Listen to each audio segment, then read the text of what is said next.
Esta publicación no era nada pro-China al principio, ni se situaba tampoco en la línea del partido.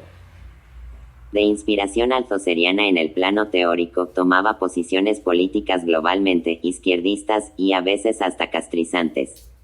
En otoño de 1964 bajó por primera vez el círculo de Ulm al redondel político. La batalla de fracción tomaba entonces un aspecto francamente virulento. El octavo congreso de la UES debía celebrarse en febrero de 1965. La fracción de Leroy había consolidado aún más sus posiciones y estaba segura de la victoria. ¿En qué campo iban a situarse los ulmianos?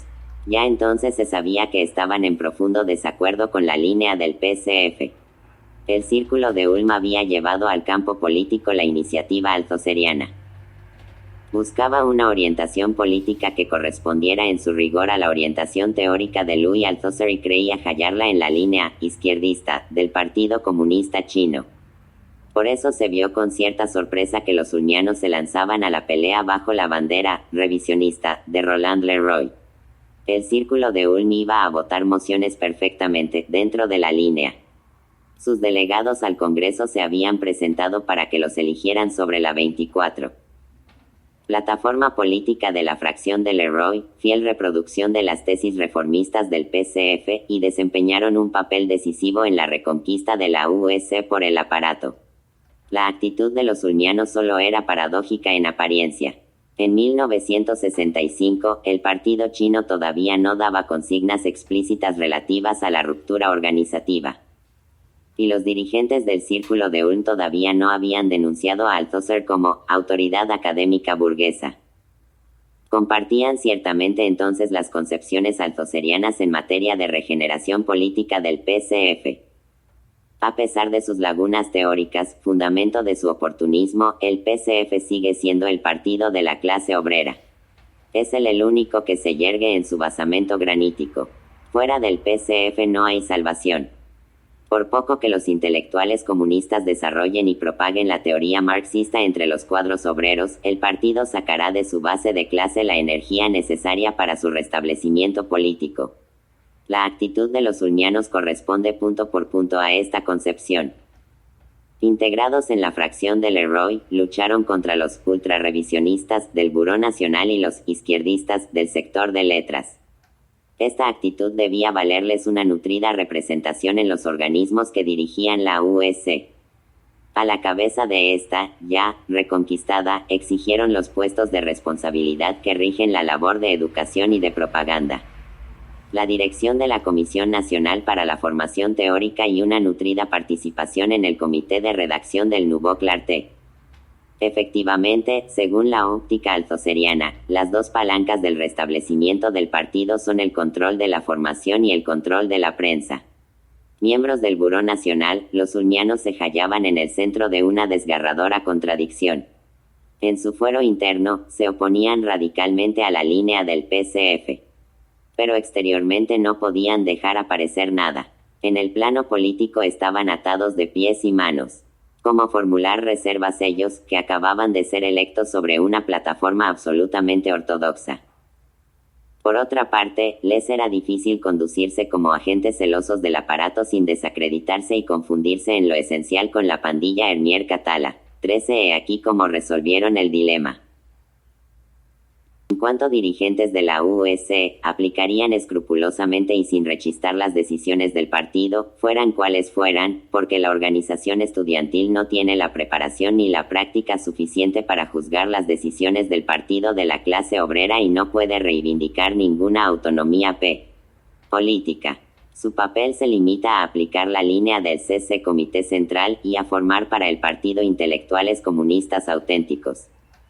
Así quedaban bien los ulmianos con su conciencia, y si aplicaban una línea de traición, no era por convicción sino por disciplina. Esta casuística determinaba un eje de batalla. Como no era posible atacar el contenido político de la línea del partido, pelearían por el modo en que la servil dirección de la UES aplicaba las decisiones. Los ulmianos iban a convertirse en especialistas en conflictos jurídicos. No era entonces el librito rojo lo que enarbolaban sino los estatutos de la USC. Su lucha contra la dirección Hermier Catala se limitaba a demostrar largamente el carácter ilegal de tal o cual medida. Así aparecían como los liberales del Buró Nacional, demócratas idealistas que proclamaban una línea política y renunciaban a los medios para aplicarla. Hasta el otoño de 1965, la participación en las instancias dirigentes de la USC resultó bastante desalentadora para los ulmianos. La pandilla Hermier Catala saboteaba desvergonzadamente la creación de la escuela de formación. Rápidamente había impuesto su control indiviso a la prensa. 14 Pero en otoño de 1965, su margen de maniobra se iba a ensanchar considerablemente. Al 13 secretario general y secretario general adjunto de la USC después del octavo Congreso. 14 Los ulmianos participaron en la redacción de un solo y único Nouveau Clarté, No. 1, publicado al día siguiente del 25. Producirse el forcejeo decisivo entre la dirección del partido y la izquierda revolucionaria. La polarización de las fuerzas dejaría a la tendencia ulmiana en una posición de bisagra que le permitiría construir su propia fracción mediante un sutil juego de báscula. La desintegración de la USC, Unión de Estudiantes Comunistas, el año de 1964 a 65 fue el de la reconquista de la USC, pero el año de 1965 a 66 fue el de su desintegración. La dirección del partido estaba muy decepcionada por el contenido de su victoria. Al cabo de 2 años de problemas y esfuerzos, de 30% a 40% de la organización se hallaba en manos de los izquierdistas, y 1/3 del nuevo Buró Nacional era claramente oposicionista. El porvenir parecía preñado de nuevas crisis. La fracción de izquierda redoblaba su actividad y su audacia. La mayoría fiel se escindía en duros y blandos que se peleaban por cualquier tontería. El espíritu sedicioso penetraba en la JC Juventud Comunista, cuyos militantes se negaban a vender la revista Nous les garçons et les filles y pedían que su organización fuera mixta. La idea de una solución final al problema de los jóvenes se abría camino en los cerebros burocráticos. El mismo Marx había escrito que antes un final terrible que un terror sin fin. El aparato estaba decidido a liquidar a los izquierdistas costara lo que costara. Si era necesario, no dudaría en acabar con la organización estudiantil en aquella operación.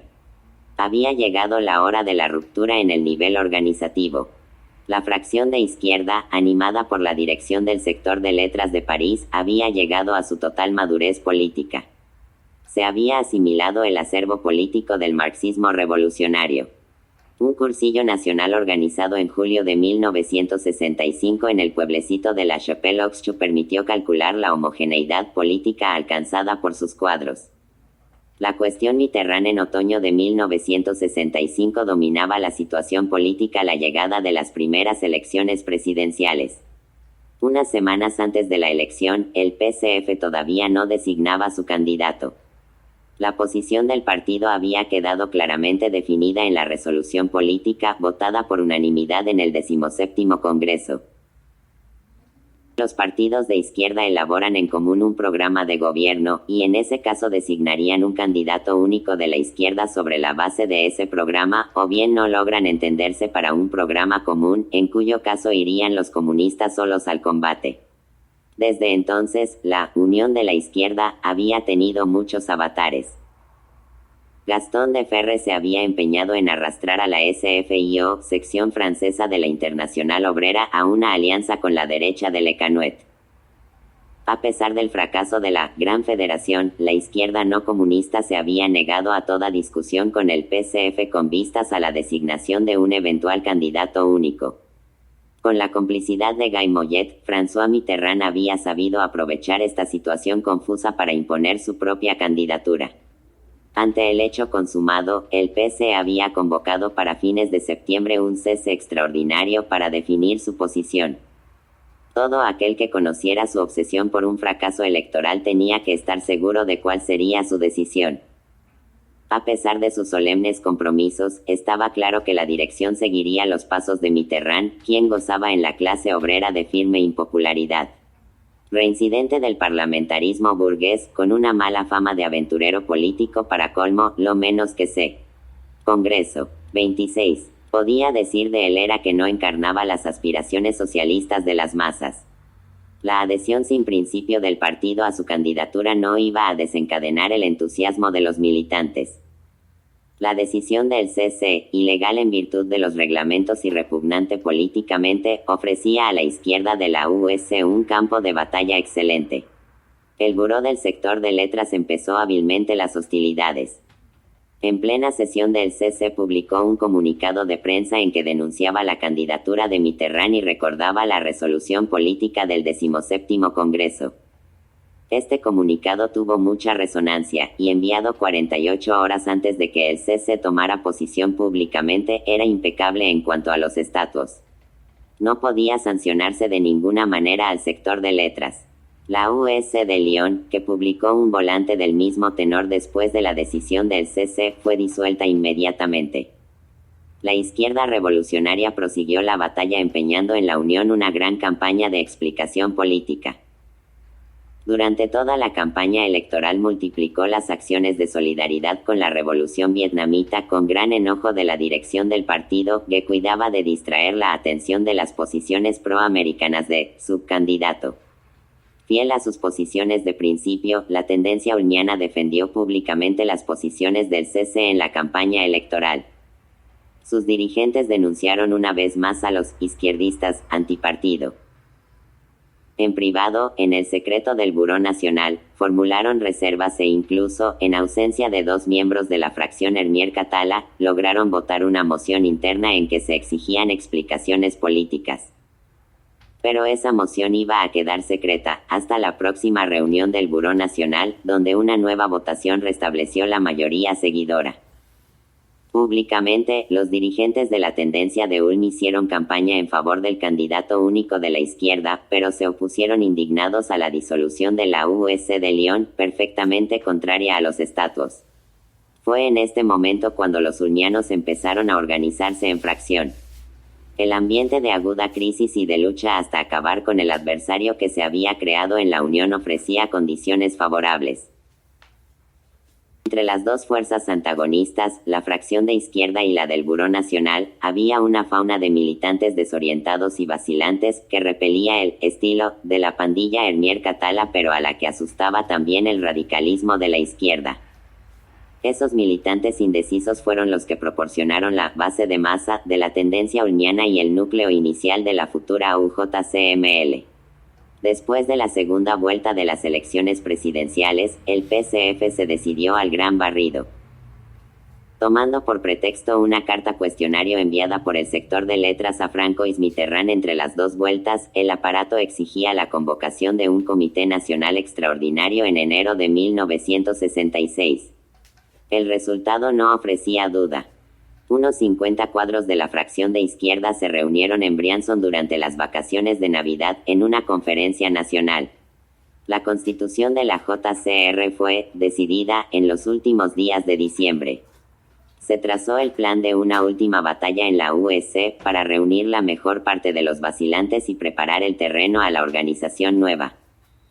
La batalla por la reintegración duró de enero a marzo de 1966 y permitió a la JCR ir pasando de grupo fraccional a organización independiente. El colectivo parisiense el año de 1966 fue para los ulmianos un periodo de organización febril. La evicción de la izquierda debía poner fin al juego de báscula que fundaba su público. Sabían pertinentemente que habrían de subir a la próxima carreta de condenados. De momento, se esforzaban en ganar tiempo y conservar el statu quo. Así como se habían negado a reconocer la disolución del Círculo de Lyon, denunciaron el carácter ilegal de la disolución del sector de letras parisino y decidieron 27. Trabajar con el sector disuelto, dentro del marco del colectivo parisiense como anteriormente.